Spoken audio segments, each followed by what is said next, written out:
Nai-stress o pagod na pagod ka na ba? Gusto ko lang ipaalala sa'yo na kahit gaano ka ka-stress ngayon, wag na wag kang sumuko sa mga pangarap mo.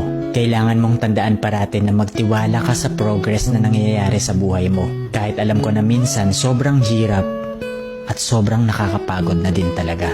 Magtiwala ka sa kakayahan mo. Ang dami mo nang nalagpasan na mga malalaking problema dati. Ngayon ka pa ba susuko? Patuloy ka lang na lumaban.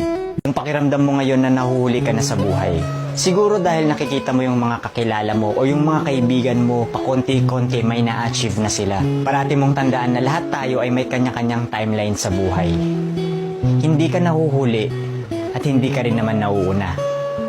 Kung nasaan ka man ngayon sa buhay mo, yan ang lesson at experience na kailangan mong pagdaanan ngayon. Lahat tayo ay may sariling kwento sa buhay na makaka-inspire ng ibang tao. Sarili mong kwento yan. Kaya make sure na sulitin mo ang bawat moment at gawin mong fulfilling ang kwento mo kahit anong mangyari.